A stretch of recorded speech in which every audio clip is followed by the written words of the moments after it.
We're going to be covering in these. It's going to be a part 1 and 2 show. It's going to be Windows 7, and we've also got some urgent information.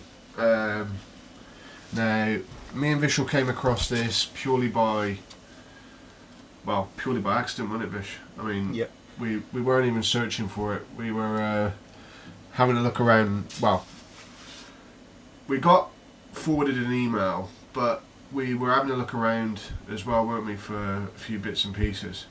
Yep. We've come across this. Oh, by the way, we forgot one small thing. Go on. Our opening track. Oh, yeah. We've gone straight into the show. We do apologise. What was the opening track then, Vish? Opening track was quite an old track from about 2002 time. Shaheem, Just In Case. But this is a Doubleholics remix. Okay. Now, back to the very urgent information. Now, when we read this, we thought, very important. Very, very important. Basically, it's quite urgent, so we thought we'd put this out.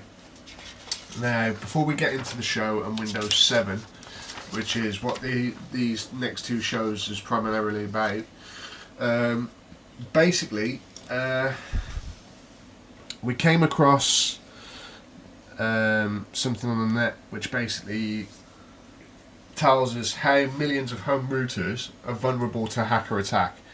Basically, obviously, this means somebody hacking into your router, redirecting your internet connection for their own uses, and you can't prove that you've been hacked because they're using your IP address. Now, basically, it gets traffic. The attack lets internet traffic get redirected and intercepted, as well as giving access to your home network. So basically, a lot of routers are affected by this. The ones that are vulnerable from this that we've found are Netgear, Belkin and Linksys models. We've got a list with us in the studio today. And basically we will post this list, a download link for this list, on our Facebook group, which is PCTechRadio. Yep. Now, when you look at this list, the ones that say yes in the last column have been successfully hacked, and that means they have been literally hacked. And approximately, what do you say, half-ish? More than half. Well, a little bit more than half were able to withstand the attack. So as we've said at the top of the show, we'd like to get this out because it's an issue that has to take great importance, because a lot of us use home broadband and we've got wireless routers, so we thought we'd get this one out. Hopefully manufacturers will take greater notice and release new firmware for the ones that have been hacked on this list. Well, I've just looked at the list. We've got 13 that didn't get hacked and 17 got hacked. So that's quite a lot. Especially, more than half of them. I mean, especially Linksys, they're a good router. I mean, I'm actually surprised there's Linksys on there. Basically, to get into this, is the way they were hacked is by using an old method that's been around for about 15 years. It's called DNS rebinding. Basically, what that is it gets around browser limits on the scripts and HTML, and to put it in layman's terms, DNS is the system that maps English website addresses into PI addresses. Vishal knows more about that because he's software orientated for obvious reasons. So basically, the DNS, I mean, what, for layman's terms, it's basically it just gives a website an IP address, doesn't it, Vish? That's basically it. But what this attack does is it redirects everything, and allows the person that's hacked the router to. Yeah, I mean, it's very, very bad in the sense because, for example, they've got your IP address. What they can do is because they've already hacked it, right? They're hackers. So what they can do then is use your IP address and your details on using your IP address already, Yeah. give your details, and start trying to hack places. Whatever place you're trying to hack, they find out you're trying to hack, and they trace back to your IP address. That's So nuts. basically, the police will come knocking at your door. Yeah. You And know. there's no way for you to prove that you've done it or you haven't done it, because the proof says it's your IP address. Yeah, exactly. Now, it's basically, I've got a simple description here from the website that I found it on Vish. It basically says the attacker can make the browser think that any computer he chooses has the same origin as its own miscellaneous page. He just has to create a DNS entry pointing to that computer that matches the DNS name for his malicious site. So by creating DNS entries for the computers, the victim's LAN and the attacker... Oh, sorry, I've misread that. By creating a DNS entries for computers on his miscellaneous site. So by creating DNS entries for the computer in the victim's LAN, the attacker can trick the victim's web browser into accessing machines on the victim's own network. So basically, not only can it do what you said, Vish, but it seems like he can spread from the one to multiple computers by the looks of it, innit? And as we've said, it can cause great problems and things like that. But again, there's all different ways to obviously protect yourself against it. That's probably seeing if there's firmware updates for your router and getting the firmware updates on a regular basis. We don't know how it fares with O2 dongles and things like that. We'll look into that today, and we'll try and get to you on. I was going to say, these attacks, is there a way, if you've got firewall software or anything like that, would actually make a difference? It might do, because firewall software is meant to prevent attacks. I mean, AVG picks up when you're being hacked anyway, because it tells you. Yeah.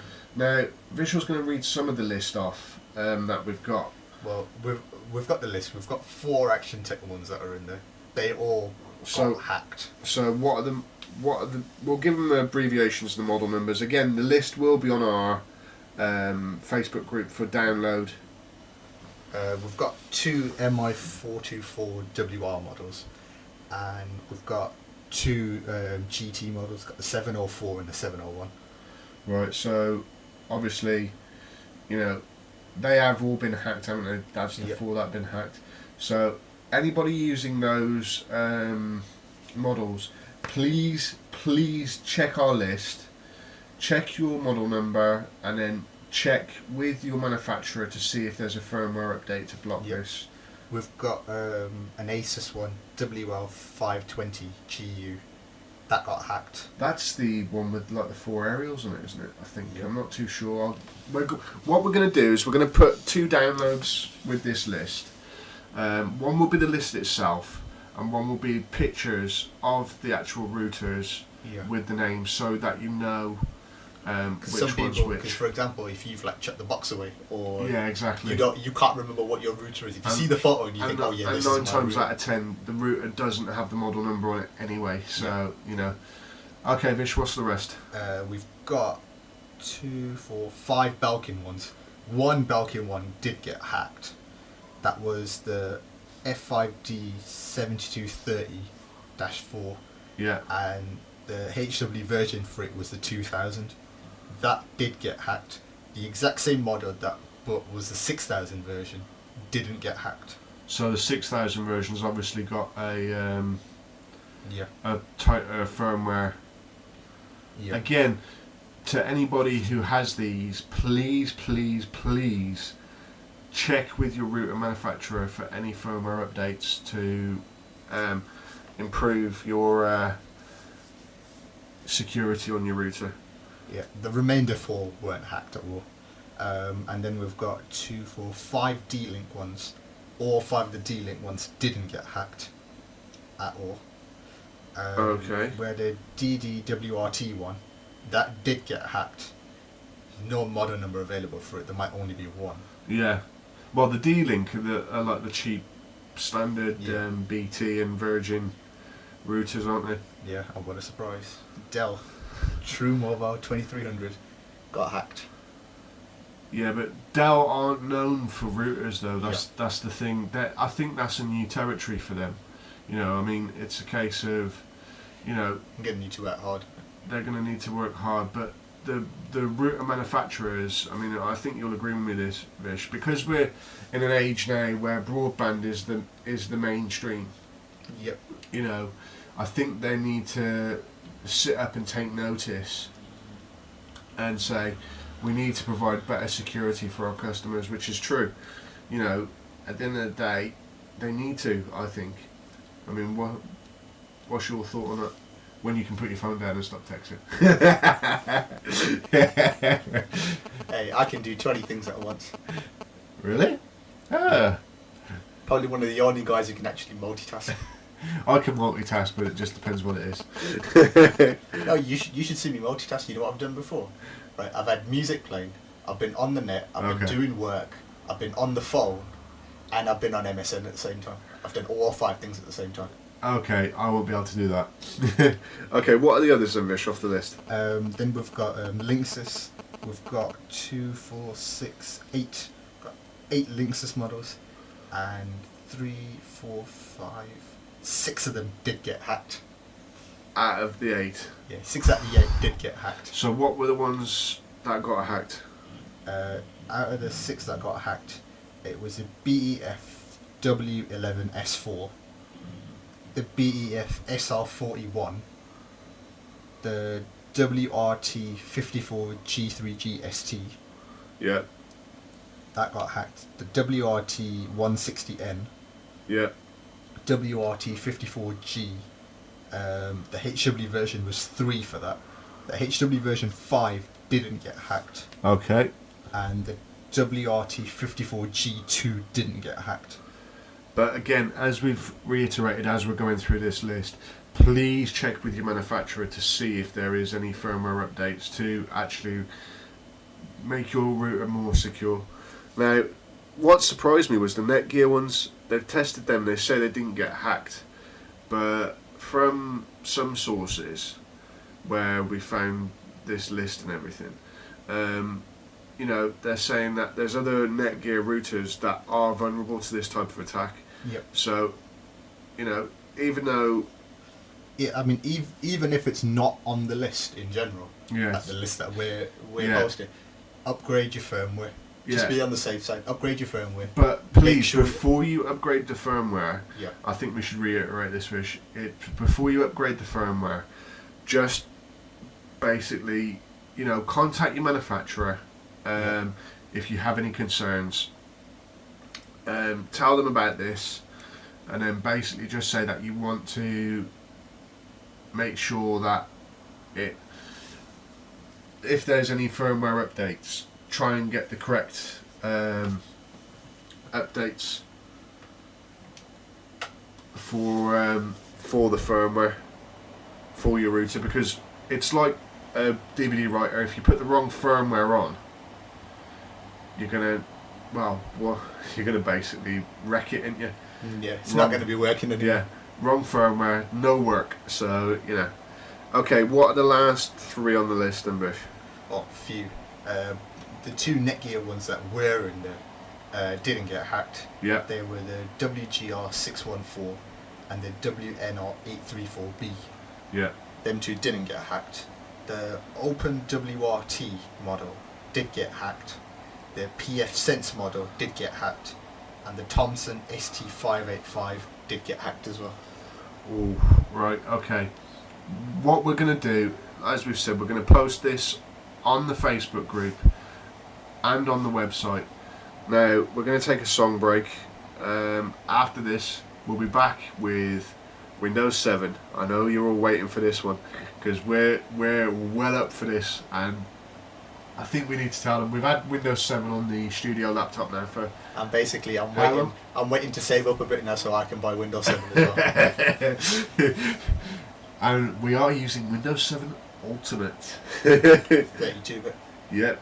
But like, how long have we had it on the laptop now? It's been like 3-4 weeks. No, it's only been about 2 weeks. It's been that short a time. But we won't get into it now. We'll get into it after this break. So we hope you enjoy this one. It's an old school song. It's New Kids on the Block and The Right Stuff. I tell you, right.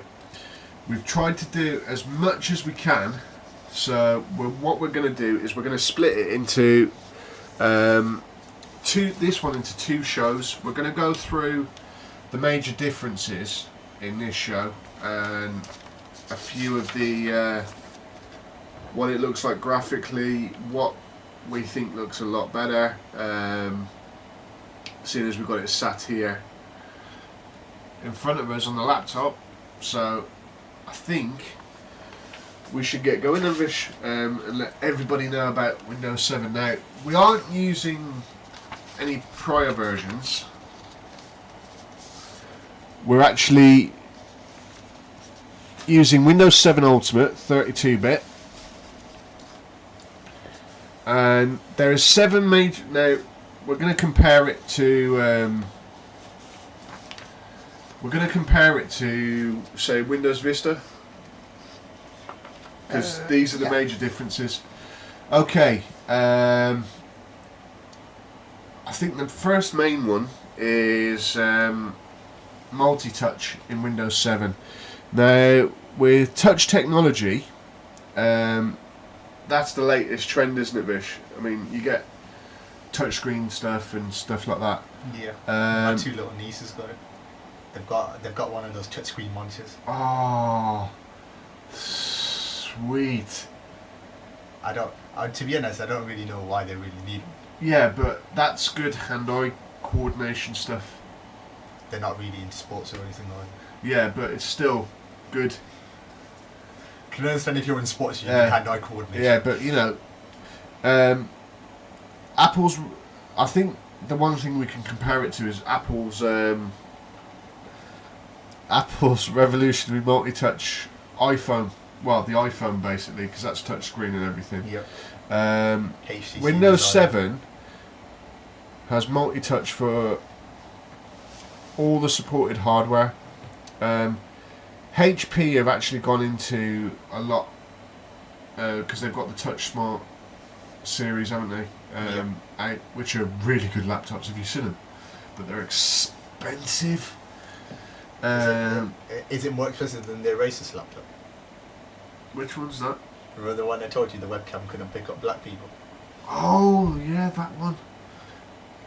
I don't know, but we went into that last year. We won't go into it in this one. Now, it uses the Aero Peak, which is everything see-through. Yeah. I mean, we can see it here, isn't it? I mean, you can see my desktop picture just at the bottom in the bar if you look. Yeah. You can see the bottom of my desktop picture. But there's a nifty little thing at the end of the desktop bar by the clock. If you press that rectangle button, no, next to the clock, no, there you go.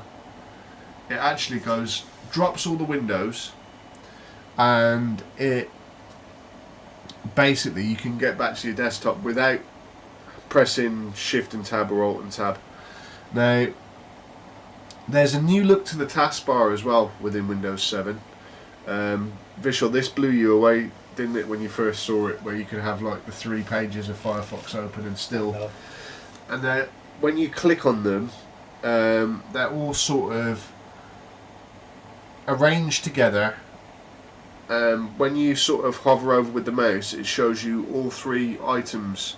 If they're the same item, for example, you've got 3 Firefox browsers open, it will show them all merged in the in that. So it's you kind of like just see the logo, and Yeah. then next to it, what you'll see is you can't see the button. What you see is you see a tiny little small sort of tab. Yeah. That's like a millimeter to the side. Yeah. To like the right side of it, and then you see another one open and another one open. Yeah. And then when you click on it, you can actually pick which of the 3 windows you wish to open. Yeah. Now this also, which we'll get into as well, the compatibility mode for previous software, it covers, and I was looking at this the other day, Rish, and this actually covers I think it's from Windows 98 second edition up to Vista. It covers, and you can actually run it all in compatibility mode. Now, games, I haven't really played many games on it. Yeah, only the ones that you bought the other day. Yeah, Command & Conquer, it's quality, man. But on our research here, along with old Windows Vista games, Win 7 will have... Oh, I didn't see this. Right. We'll have version of checkers, spades, and backgammon. If you remember recently, there was a new robot game, Tinker, on Vista. That was part of Vista Ultimate. Apparently this comes with Windows 7. Not bad. Now, these are the standard games that you get with Windows, like we always do. Yeah, you know, like you get Solitaire, Minesweeper. I'll tell you what, I got when I was in school, right?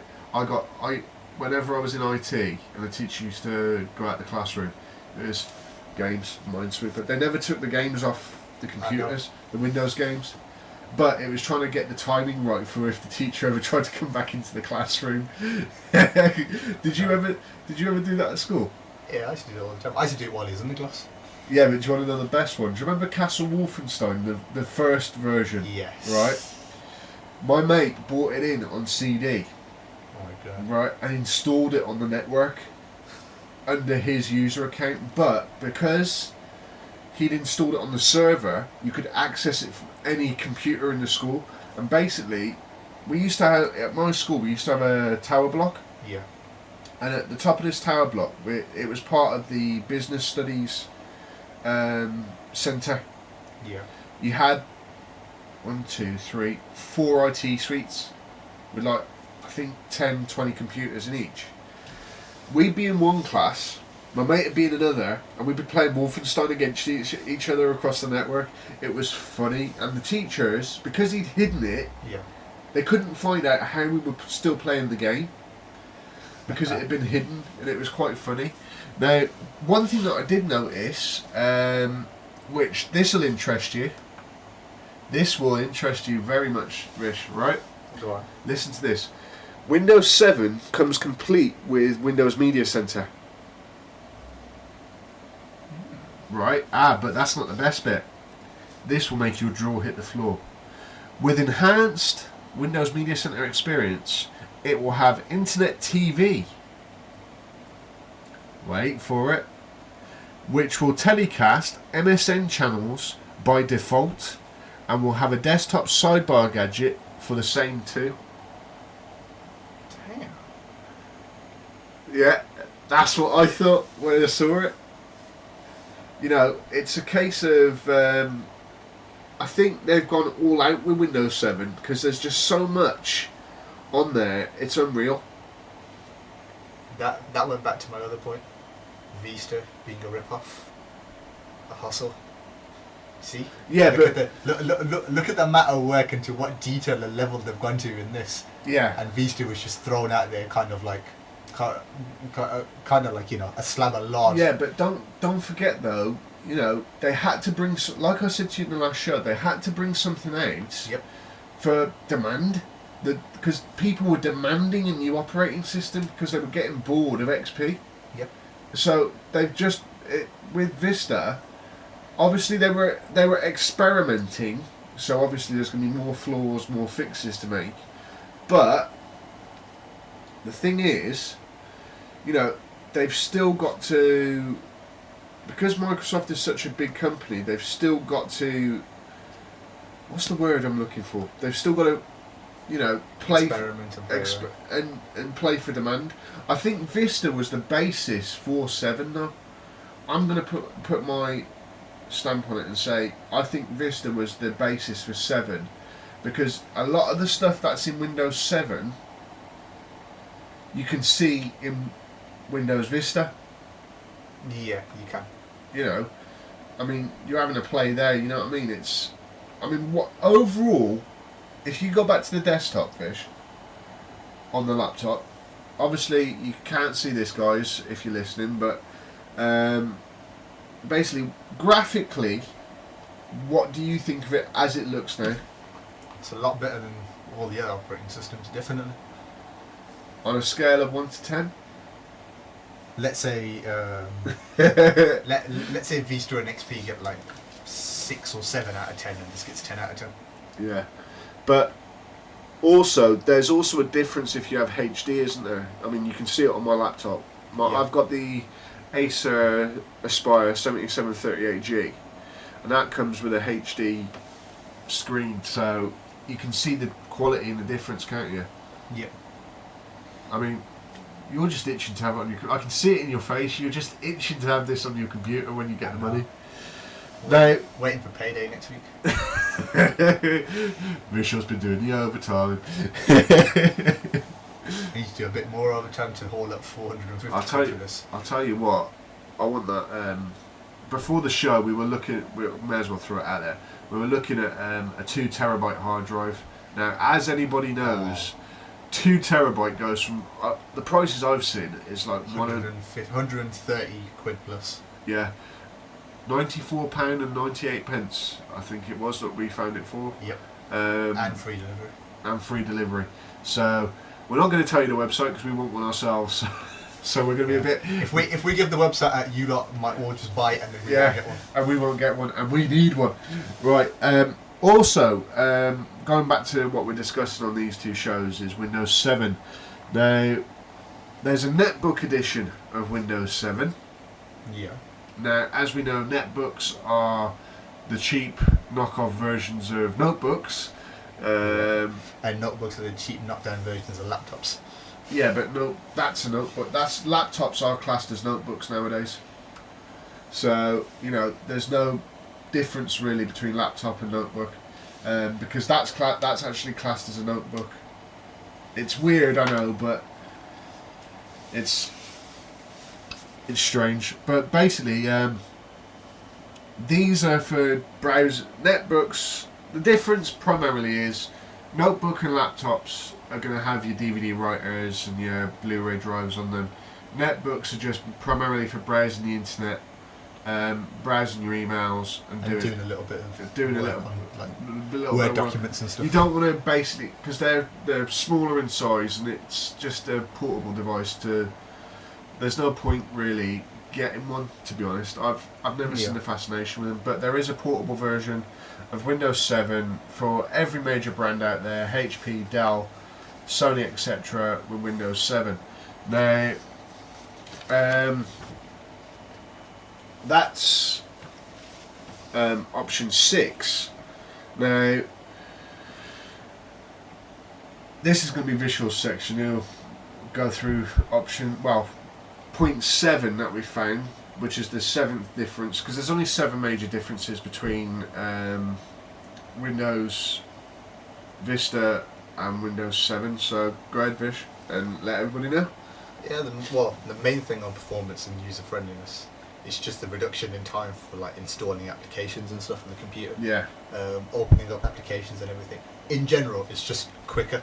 It's a lot quicker than most of the operating systems and stuff that you've had. Ideally, however quick you want it to be, you need a fair amount of RAM, and you need a fair amount of RAM, and you need a big enough hard disk for everything. And processor as well. And your processor speed. Because they all work together, don't they? Yep. And, if you've got, for example, if you've got 2 gigs plus of DDR2 or DDR3 RAM, you're sorted. There's no problems in terms of speed or performance after that. Yeah. If you've got 1 gig or 512, it can still work. I think you only need 256 or 512 DDR2 RAM. I wouldn't go 256 low. You need at least a minimum. We have got the specs for Windows 7. That will be later on in the second show. We'll go through that at the top of the show. But I think I think you need a minimum of at least 1 gig to 2 gig. Yeah. Purely because Windows 7 you actually need 16 gig hard disk space. Yeah. to actually install it. That's just for the operating system, by the way. Yeah, that's just for the operating system alone. We upgraded the laptop from Windows Home Premium. Vista Home Premium. Yeah, Windows Vista Home Premium. And then... Granddad's coming out again. Oh, you and the granddad jokes. You're gonna have to put a stop to that. I will when you stop having your granddad moments. Oh yeah, okay, fair enough. Right, but generally, then the performance Will be a lot better. It's less annoying when there's UAC prompts as well, which is kind of like, you know, all the time when you're doing something, it prompts you and it says, "Do you wish to get this done?" Yeah. This Windows 7 now just sort of like it knows now that this is some of the stuff that you are going to end up doing. So yeah. It just lets you do it. It doesn't. So once it'll only ask you. I've noticed that it'll only ask you the once. Once you click yes, and you say it's fine. Yeah, it won't UCA you again. You know, or UAC. Yeah. You know, user account control in it. It's called. But I've also noticed you can actually run it in admin mode as well. Yeah. The program anyway, to stop that happening. Whereas when you did it in Vista, it would still pop up to click yes. Yeah. And all that. And I used to find it a pain in the neck on Vista because it kept popping up, especially with Command and Conquer. Oh yeah. Because did you ever have this on? I think it was Command and Conquer General Red Alert 2. Yeah. Right. When I installed it on Vista and had it running in compatibility mode for, I think it was 98. I had it running in 98 second edition compatibility. It kept coming up with the user account control. Are you sure you want to do this? Click yes or no. And obviously I had to keep clicking yes to play the game. Now, when you install it and it comes up with that, it used to say that when I installed Windows 7, because I reinstalled it, I went and bought it for a £5. Brilliant. The Decade Collection from Game Station for £5. I'll fight you for it later. You're on a deck chair right now. If I deck you one, you're going to fall off flat off the chair. Yeah, but don't forget this thing's already collapsed on me about 4 times. I know. In the past. The moment you collapse can be a while before you getting up back and just take the CD and walk out casually. Yeah, but it's not in the case. I'll check the laptop door. Okay. Now, at the end of the day, we're going to try and get this into 2 shows because we've got some really good tunes to play. Now, a bit more on the performance and the graphically. What would you say about it, Vish? While I load up these 2. Graphically, very good. A lot better than previous versions. A lot better than Vista. A lot better than XP. Yeah, definitely. I mean, you use XP at the minute, and I said to you, I remember ringing you when I got Windows Vista Ultimate and saying Windows Vista or Windows 7. Oh, granddad moment again. Here we go. Windows 7 Ultimate. Yeah. And you said, how much did you spend on it? I mean, you know, that was your first words, wasn't it? How much did you get it for? And I basically, when I told you the price, you went, what? and I was like, oh great, I'm not going to spend this amount of money on it. And then, yeah, but when I saw it, I was like, okay, I'm saving up for it now. You know, because like I said to you, didn't I? I said to you, didn't I, that you need to have this on your computer because it's just the quality of it is just the best. It's just mad, and you know. But unfortunately, poor Visual is running Windows XP, having all sorts of problems. I mean, tell the listeners about the red alert the other day. When you're going to throw your computer out the window. I just found that funny. Oh god. Well, all it was, I was playing Red Alert 2, which was I think Yuri's Revenge. Oh, the expansion pack for Red Alert 2. Yeah. I was playing that, and I already finished the game with the Soviets, and I thought, all right, I'll play with the Americans. And playing with the Americans, played a little bit, stopped, and then like restarted it after like a few weeks or so. I thought, oh, I don't want to play it anymore, and then I thought, all right, let me just finish it off. Finished it off, got to the final level, tried it like 4 times, kept getting like 15 minutes into it and then getting everything destroyed, and I was like well annoyed. Left it for like a couple of days and I thought, okay, I'm going to finish it off now. Started it off, failed it once, but I knew I did a lot better than I did before. Thought, okay, now I know how to do this. Started playing it, played it. And there's a building that was apparently getting protected. And I was like, okay, what I can do is finish the level off and just destroy that building because I'm going to destroy everything else as well. Yeah. Okay, fair enough, I'll do that. And went over, started destroying the building. Building got destroyed. Goes, mission failed. Me having a granddad moment, I forgot to save the game. So it decided to fail on me and have to start again from scratch. Oh well. But the reason why I told Vishal to mention that is because he's running it in XP.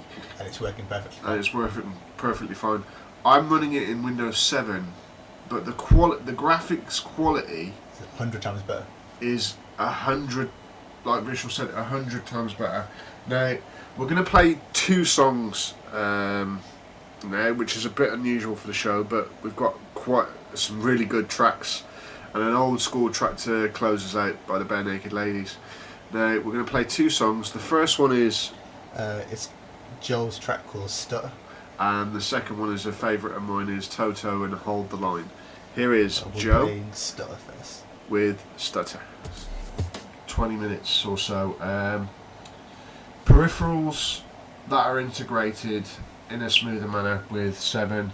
The very much improved UAC, which is the user account control, and more detail about the brand new taskbar and the super performance. So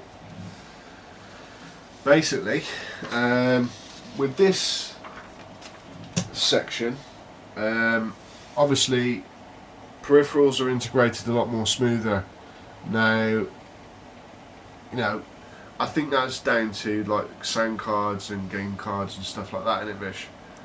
Yeah. And It's also stuff like your updated drivers and stuff like mouse and printers and stuff like that. I mean, it's a case of Windows 7. Now they've improved it a lot more. It's turned its peripheral detection system. Yeah. So I'm going to call it. It's kind of like, for example, it's already got like a large list of drivers and stuff for all the major companies and stuff. If you've installed something from a different company and there's no driver for it, Windows 7 actually goes out and tries to find the driver for you using your and net. plus it will automatically, because I've had it as well. Yeah. When I hooked up the new printer. Yeah. That I got the other day, $34.99 from Comet, all-in-one printer, Epson, good quality as well. Just thought I'd put that out there, Vish. But when I hooked that up, before I'd even put the CD in, it had gone onto Epson's website and said, "This is the driver." I went, "What the hell? What?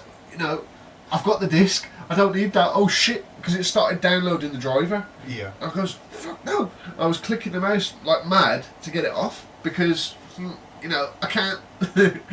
Because otherwise, if you try and install the driver off the disc, because 9 times out of 10 on the manufacturer's website, it will be the latest driver.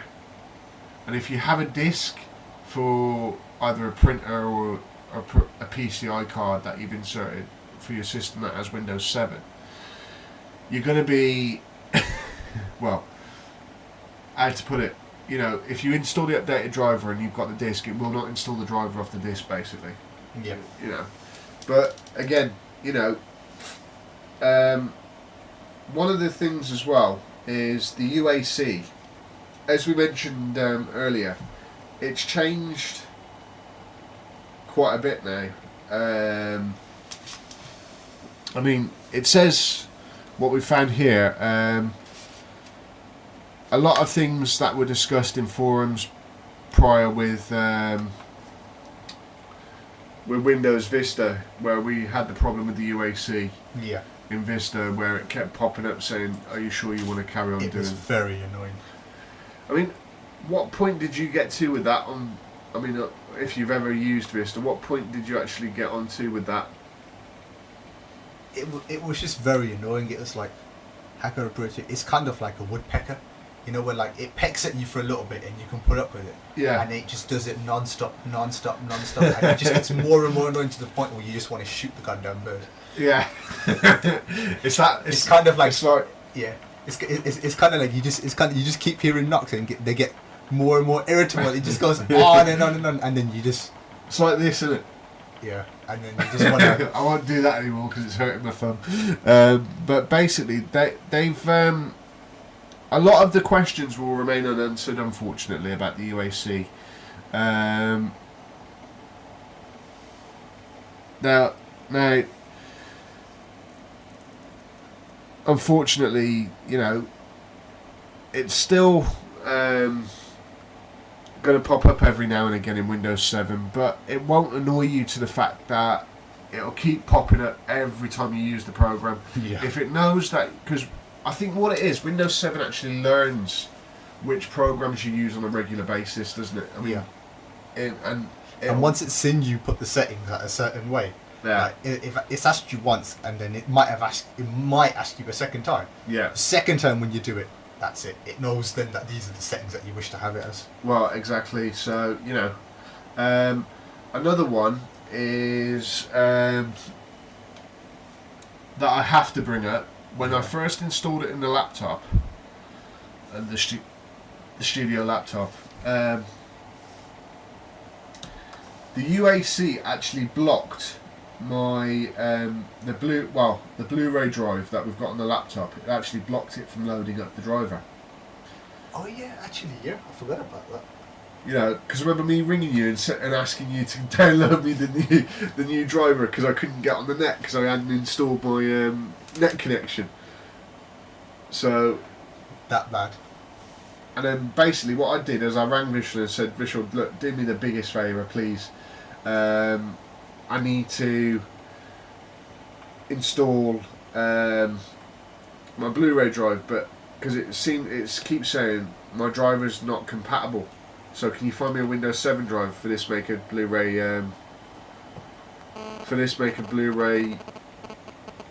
drive? And you couldn't find one, could you? No, I tried to find one, but but then what I did is I realised when you go into the UAC settings, there's a restriction settings like you have on. I'm going to have to say it, Vish. I do apologise. Like you have on Internet Explorer. Yeah. Where you can drag it down, and you got like very, very high, medium, low, and very low, or off. Basically, I had to put the UAC down to very low, because then it allowed the driver to load properly. Yeah. So anybody who has that problem, you need with Windows 7, you need to put the UAC to very low, because otherwise it's not going to load certain drivers. I know there was a couple of forums on there on the net basically discussing this problem, and people were saying with certain Toshiba models they've actually brought out a driver, but with Acer they haven't, unfortunately. But that's probably because they know about this issue. Speaking of Toshiba, what happened last time with that laptop that you got fixed? Oh, that was hilarious. Haroon's laptop. Well, basically what happened was... go on, you explain it. I'm, as some people know, I play quite a few sports, and he's one of my coaches, and a good friend of mine, gone on international tournament trips and stuff with him and everything. And what happened was... what happened was, it kind of like... it said there was a file missing on Vista. It said there was a file missing on Vista, and it wouldn't load into Vista, and so... What we had to do was wipe it and then reinstall everything. So we went to get the drivers and everything, and we needed some of the drivers off Toshiba. Oh yeah! And they weren't on the and they weren't on the European website. So what happened was we went on the European website because we tapped in for the UK and it ends up going to Europe. Now we finished this section. I'm just going to explain so people don't get confused. We finished this section of Windows 7. We're just going into a bit of a free-for-all moment here because we're going to be logging off part 1 because we've restricted ourselves to an hour and 20 minutes. Yep. And then we'll be back with part 2. So, and what basically had happened afterwards. carry on, Vish. Sorry. What basically had happened afterwards was we went to the European site and trying to find it, and we couldn't find it. Yeah, at all. We were like, because it was like it was one certain driver though, wasn't it? Yeah. It was because there was certain Windows 7 drivers that I'd found. I think that was it. The graphics card driver, and I remember ringing you up and going, Vish, what the hell's, I can't get this graphics card driver. So what happened was I Google searched it and tried to get a little bit of background research on it, and a few people said that, oh yeah, it's on the Canadian website. So I went to the North American website, and the drivers were there. Well, not the exact drivers, but what they had similar models to what the laptop we needed the drivers for. So what I did was I said to him, these are similar models, they might all have the same drivers, because most of them do. Yeah. Most similar models Yeah. all have similar drivers. So what I did was I said to him, here you go. I downloaded them for him, gave them to him and said to him, here you go. Here's the drivers, install them, tell me if it works or not. And then about an hour later he goes, dude, they work.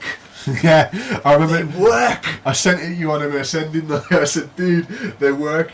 Exclamation mark! Exclamation mark! Exclamation mark! But again, for anybody who has a Toshiba out there, Go to the European site. If you don't find it on the European site, Yeah. go to the American site. Now, if you're going to upgrade to Windows 7, get all your drivers from your manufacturer's website. Yep. If they're not there, if they've got a US website for driver downloads, get them from there. Because Well, really, the best thing that you should have actually done originally is you should have your original CDs and stuff with all your laptop stuff, Yeah. and just reinstall everything off there. Yeah, exactly. That's the best thing really to do. Yeah, exactly. Right, okay. We're going to do another 2 songs now, because we're getting close to the time where we're going to be logging off part 1 of Windows 7. Yep. Now, the next song is a favourite of Vishal's, I think. Not a favourite, but I do like this song. Now, what's this one, Vish? It's J Holiday Bed. Came out about 2006, 2007. And the closing closing song for this side of the show is a classic from I think it's early late 90s. Bare Naked Ladies and Chinese Chicken. Oh yes, I remember this song now. Oh yes, I remember this song now. That's what I said to you earlier before we started recording the show. Classic tune. So I remember this one is, Vish? J Holiday Bed. Here we go, guys. Hope you enjoy these 2. Okay, guys, that was the Bare Naked Ladies and Chinese Chicken, I think the song's called. That's just a class song from the late 90s, I think it was. You've got a bit of news on mixtapes there, haven't you, Vish, from the paper? Yeah, came in the newspaper today. Came across it, thought at least let a few people know. We've got like quite a few people. There's a DJ producer called DJ Jazzy Jeff, and he's got. Hold on, isn't that the guy who did the Will Smith? I think it is. Is it the same Yep. guy? Has he got new stuff coming out, is it? Yeah. He's got a mixtape called Summertime. Yeah, it's him. It's on his website, www.undercrown, but it's spelled UNDRCRWN. Yeah. undercrown.com/summertime. Summertime is one word, by the way. 70 minutes long, and it's got 49 tracks. Hold on. 70 minutes. And it's got 49 that's tracks. An hour And 10 minutes, and it's got 49 tracks. So it's kind of like, he's done a lot of 1 minute tracks. Bloody hell. But that's what you get. Some mixtapes you get, where there's like, I remember one mixtape, it was an hour and 20 minutes long, but there were 56 tracks. And it's kind of like, I didn't 56 tracks? Yeah, I didn't really. Were they one after the other straight away? Yeah, and I didn't really see a point in it, because I was like, I want to listen to music that's at least about 2.5-3 minutes long, and there was like 3 tracks in it that were like 3 minutes long. Yeah, I mean, That's the same with me. I don't want to be listening to 1 minute tracks. Okay, what else we got there then, Vish? And then we've got Astaroth, and he's got one called Seared Foie Gras, which is a mixtape with DJ Recognize, and that's asherothmusic.com, spelled ASHERROTH music.com / I forgot what the hell is that symbol again? Which one? / exclusive. Right, okay. Sorry, I'm having a granddad moment here. David's just been rubbing it off onto me. Oh, well. You know. And, it's got a few people on there. It's got Madlib, Razza, Pharrell, Jay Dilla, and Just Blaze.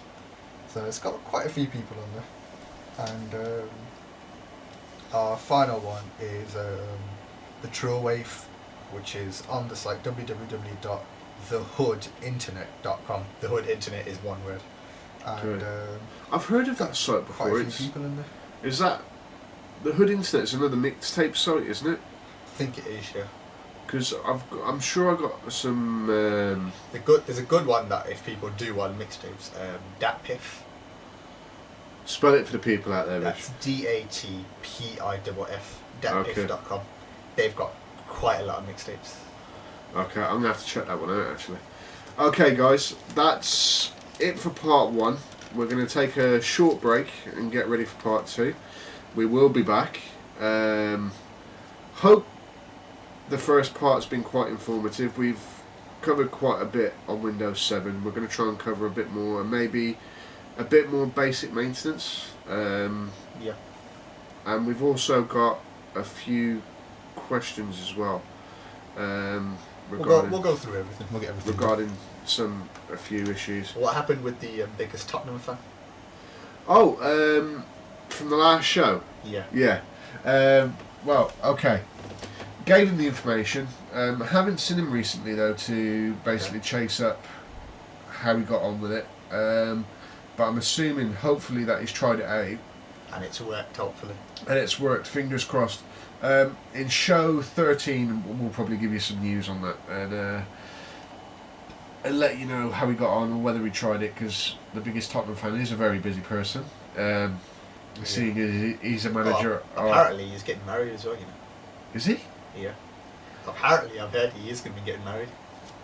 Congratulations! I've heard that. I'm not sure about it, but I've heard that he is going to get married. Well, if he is, congratulations to the biggest Tottenham fan if he is, because that's just amazing. Because well deserved as well, because he's a good guy and he knows when to have a laugh.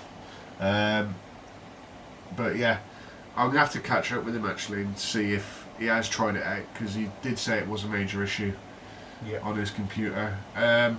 We're also going to be covering in this part 2 a few, like we said, a few bits and pieces, because I don't think we've got enough of Windows 7 left, apart from some stuff that we could probably drag off the laptop to make it, because the next show is going to be about an hour and 15, maybe an hour. Yeah. And we'll throw some good tunes in the mix. I've got a sort of we'll leave it for the next show. We'll let people make up their mind. It's a bit of a corny song. It's from, I don't know if you probably watched the show. Carla's going to probably piss herself laughing if she's going to listen to this one, because it's from the show Ally McBeal with Callista Flockhart. It's the opening tune to that. So if I hear it, I'll probably know what it is. I'll play it for you, so you know what it is. Right. Okay, guys, we're logging off on part 1, and we'll see you in part 2 when we're ready. Yep. We'll see you later. See you later. Bye.